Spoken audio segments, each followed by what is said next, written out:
এই মেয়েটা এমন সব কথা বলছে যার অনেক রকম মানে বেরোয়। এক্ষুনি প্রভাত কলম থেকে আমাকে ফোন করেছিল, ওরা বলছে যে আহিরের নাকি বিয়ে হয়ে গেছে। কি?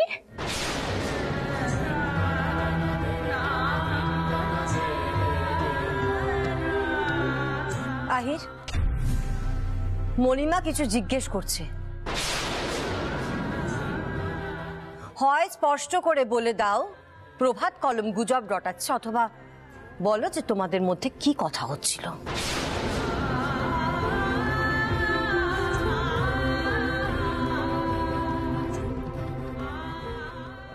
বাবা, কোনো আলোচনাই হচ্ছিল না।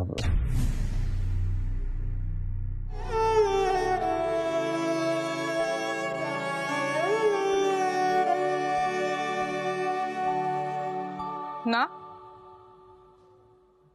তাহলে বিয়ের প্রসঙ্গটা উঠলো কেন? মানে প্রভাত কলমের তো একটা ভয় ডর আছে, ওরা তো হঠাৎ করে এরকম কিছু একটা বলে দেবে না, এই প্রসঙ্গটা তো আসবে না। আহির, তোমার সঙ্গে কিন্তু আমি একটা নতুন জীবন শুরু করতে চলেছি, এই বিষয়টা তো একটা এক্সপ্লেনেশন আমার চাই। কিসের এক্সপ্লেনেশন রঞ্জা?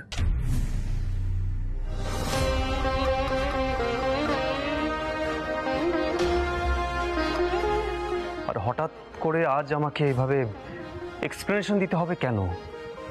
না, তোমাদের কি মনে হয় আমি তোমাদের সকলকে কতদূর ঠকাতে পারি? আমি এত বছর ধরে শুরু মণ্ডলে রয়েছি, এখানে থাকছি, তোমরা সবাই আমাকে ভালো করে চেনো, জানো।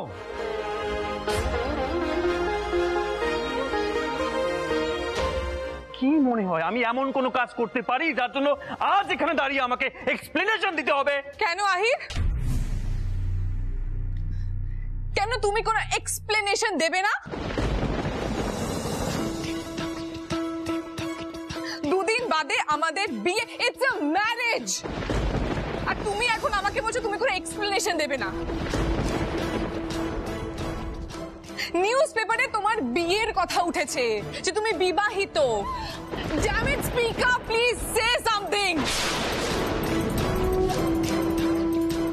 আমি তোমাকে নোটিস করেছি আহির, সানাই ঝুড়ি থেকে ফেরত আসার পর তুমি কেমন একটা পাল্টে গেছো। কি এমন ঘটেছিল আহির? পিলু, পিলু, আমাকে সত্যি কথাটা বলো পিলু, সানাই ঝুড়িতে ঠিক কি হয়েছিল প্লিজ। এর আগেও কিন্তু তোমরা একটা সত্যি আমাদের কাছে চেপে গেছো, আমাদেরকে কিন্তু বলনি ওই বোন পার্টির ব্যাপারটা। এবারেও তোমরা কিছু লুকিয়ে যাচ্ছ না তো? বড় গিন্নি, বাহ, চমৎকার শিক্ষা দিছ মাইয়ারে। হ্যাঁ, যার লগে বিয়া হইব তাকে তো গণ্যমান্য করতেছেই না। সামনে আমরা সবাই আছি, সোহিনী আছে। মা, একটু রঞ্জার কথাটাও বুঝুন। সত্যি তো আর কদিন বাদে ওদের বিয়ে, ও তো এক্সপ্যানশন চাইতেই পারে, সম্পর্কটা তো আর আগের মতো নেই, বুঝতে হবে তো। পিলু, তুমি কেন চুপ করে আছো? সত্যি কথাটা আমাকে বলো। তোমাকে তোমার বজরং বলি দিব্যি, তুমি আমাকে সত্যি করে বলো তো ঠিক কি ঘটেছিল?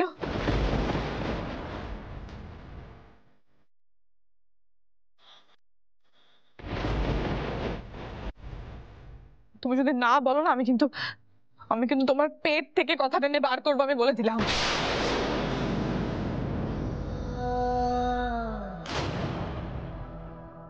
মা, আমি জানি মা, সানাই ঝুড়িতে যাই ঘটে থাকুক সেটা শুধুমাত্র এই মেয়েটার জন্যই ঘটেছে। আমাকে সত্যিটা বলো, প্লিজ বলো কি ঘটেছিল।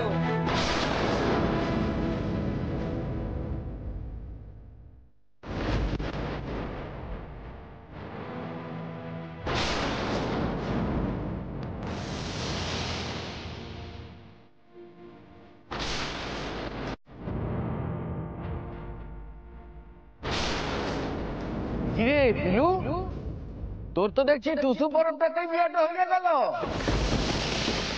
হে বজরং বলি, সত্যি মোর বিয়াটা হয়ে গেল? একটা ইশারা দাও কেন?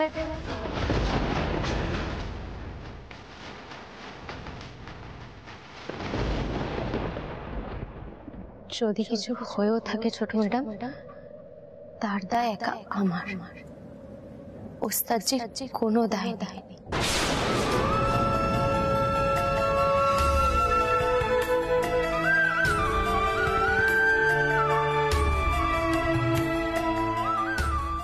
আপনি ওস্তাদজিকে দোষী করছেন কেন অকারণে?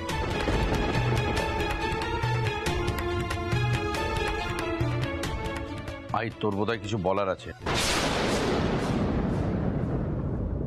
তাই না?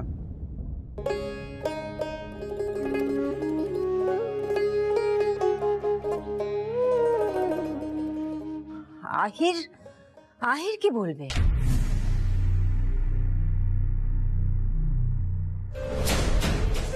আহির, আমি এতক্ষণ কিছু বলিনি, তো এবার বলতেই হচ্ছে। সানাইঝুরিতে যদি তেমন কোনো ঘটনা ঘটে থাকে তাহলে এবার বলো।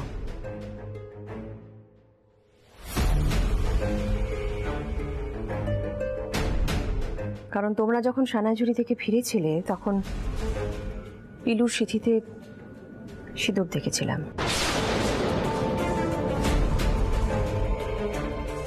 যে সিঁদুর ও এখনো অব্দি বজরং বলে সিঁদুর বলে চালাচ্ছে।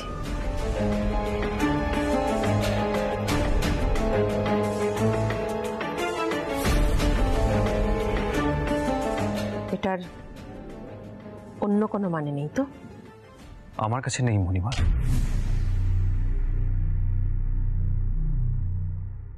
আমি টুসু পরবের দিন বাড়ি ফিরছিলাম, সেদিন কোনো বাস পাইনি, তাই আমাকে সানাইজুরিতেই আবার ফিরতে হয়েছিল।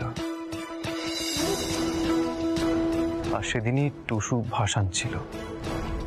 পিলুরা অতিথিদের গলায় মালা পরাচ্ছিল, পিলু আমার গলাও একটা মালা পরায়। কিছুক্ষণ পরে সেই মালাটা খুলে আমি ছুঁড়ে ফেলে দিই, আর ঘটনাক্রমে সেই মালাটা গিয়ে পিলুর গলায় গিয়ে পড়ে।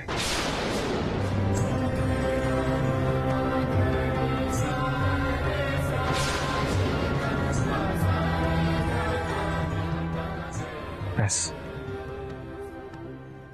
সানাইজুরির বিশ্বাস যে এটা বিয়ে, কিন্তু এর কোনো ভিত্তি আমি খুঁজে পাইনি।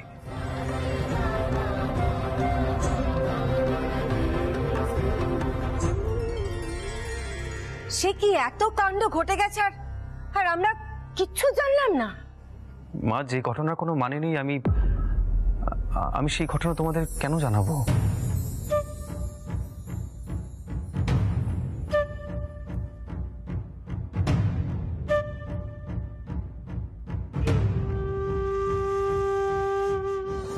ঋতু, তুই এসব শান্তি। আপনি ভালো করে দেখে বলুন কবে বিয়ের ডেট আছে। কাল হলে কালই। ব্যবস্থাপনা নিয়ে আপনি ভাববেন না ঠাকুরমশাই। রিজুলা মুখার্জি একদিনের মধ্যে সমস্ত বিয়ের ব্যবস্থা করে ফেলতে পারে। আপনি শুধু ডেটটা বলুন। ঠিক আছে, আমি দেখছি। হ্যাঁ, কাল একটা বিয়ের তারিখ আছে, এরপরে 1 মাস পর বিয়ের তারিখ। কিন্তু বড় বৌদি, একটু ভেবে দেখুন, একদিনে কি বিয়ের জোগাড় করা সম্ভব? বুঝলাম বৌদি, ওই দাদা ফোনেতে বললো যে কি হয়েছে, মানে কেন চলে আসতে হবে কালকে, মানে আমি কি বলবো? আচ্ছা বেশ, আমরা আপনার সঙ্গে যোগাযোগ করব। অনুষ্ঠানটা কালই হবে। তাহলে আসি বড় বৌদি। আসুন।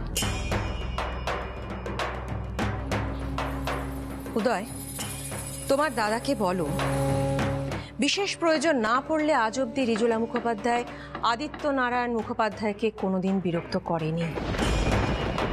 বিশেষ করে যখন কনসুলেটের প্রোগ্রাম ছেড়ে আসতে বলছি। এই বাড়িটাকে যদি উনি ওনার বাড়ি বলে মনে করেন, এই পরিবার যদি ওনার পরিবার বলে মনে করেন, তাহলে প্রশ্ন না করে চলে আসতে বলো। হ্যাঁ, কারণে অকারণে আমি তোমার উপরে নির্ভর করি, কিন্তু আজকাল দেখছি তুমি ঋতুর কথাটা একটু বেশি শোনো। তাও বলছি, কাল রঞ্জার বিয়ের জন্য সিকিউরিটি থেকে সবকিছুর ব্যবস্থার বিষয়ে তুমি সাহায্য করো। আমি চাই না কাল কোনো গন্ডগোল হোক। মিডিয়া যখন একবার আহিরের ওই মিথ্যে বিয়ের কথাটা জেনেছে, তখন কিছুতেই ছাড়বে না।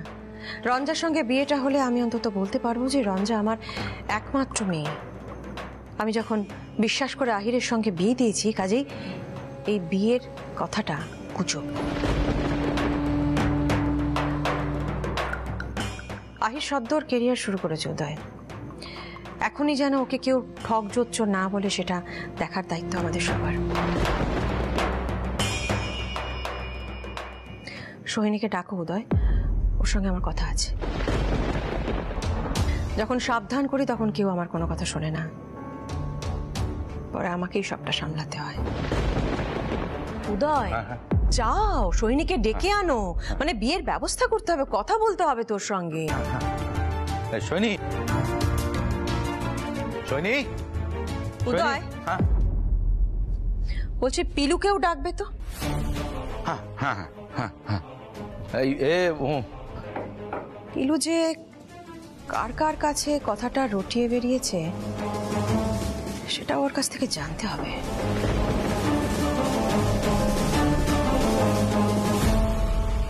সোহিনী, দৈবরে অবিশ্বাস করিস না।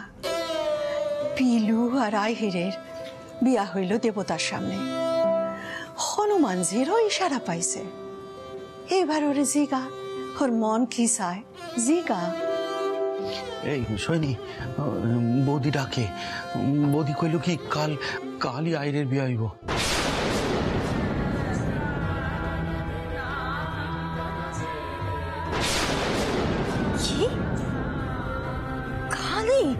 কালি আর স্বামী শাশুড়ি, বাবারে আমার তো দেখা করে হাত পা কাঁপতেছে।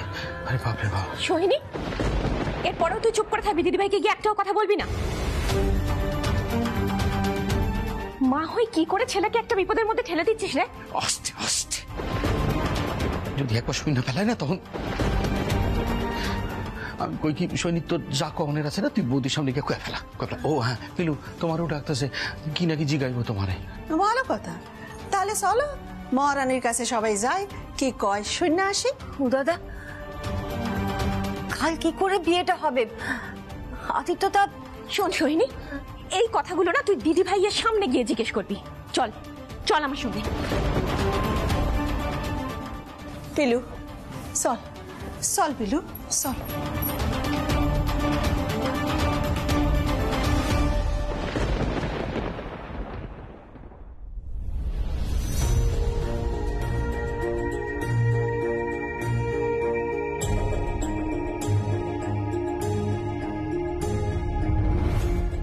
রিজুদি, শুনলাম নাকি কালই।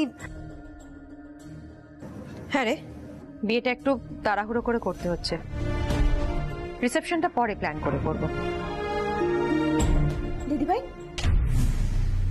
সোহিনী না খুব ভদ্র ভালো একটা মানুষ, আমি তো ঠিক ওরকম নই, তাই আমি মুখটা খুলতে বাধ্য হচ্ছি। একটা কথা বলি,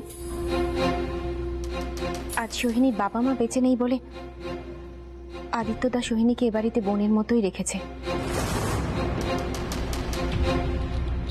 তা বলে কিন্তু সোহিনী আমাদের বাড়ির আশ্রিতা নয়। তুমি নিজের ইচ্ছে মতো এক্ষেত্রে বিয়ের ডেটটা ফিক্স করে নিতে পারো না দিদিভাই। আহিরের বাবাকে তো একবার মানে অনুমতিটা তো নিতে হবে।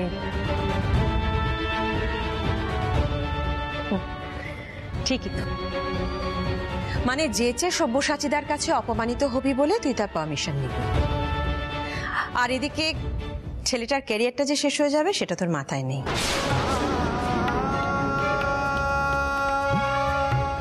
পিলু মিডিয়ার সামনে ইন্টারভিউ দেবে যে আহিরের আর ওর বিয়ে হয়ে গেছে, সেটা তখন চর্চার বিষয় হবে। ফলে আহিরের কেরিয়ারটা শুরুর আগে শেষ হয়ে যাবে, তো সেটা মাথায় নেই। পিলু, তোমাদের এই সো কল্ড বিয়েটার কথা কাগজের লোককে কারা বলেছে বলো তো? নাকি তুমিই বলেছো রঞ্জার সঙ্গে বিয়েটা ঠিক হবার পর?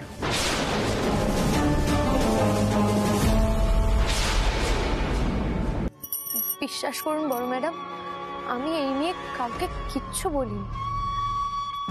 ওস্তাদজি এই বিয়েটা মানেন না, আর আমি সেটা জানি বটে। এ তো আমাদের সানাইজুড়ির মানুষের বিশ্বাস।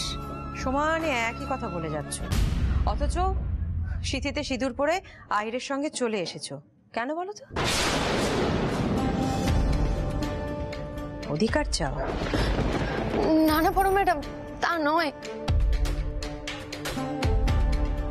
অধিকার চাওনের তো কিছু নাই বড় গিন্নি। পিলু তো আহিরেরই বউ হইল। এই কথা কান তোমার মাথায় কেন ঢুকতাছে না বুঝতে পারতাছি না। মা প্লিজ, এই বিয়ের বিষয়টা না আপনি পিলুর মাথাতে আর ঢোকাবেন না। আর এই জন্য আমি মেয়েটাকে বাড়ির বাইরে বেরোতে দিইনি। আমি একটা কথা কিছুতেই বুঝতে পারছি না, সবাই কেন এটা বুঝতে পারছো না যে বিয়ের বিষয়টা রটিয়েছে অ্যাকচুয়ালি পিলুই? নিশ্চয়ই কনফারেন্সের দিনও কাউকে কিছু বলেছে, আদারওয়াইজ এই বিয়েটা নিয়ে এত হইচই কেন হবে?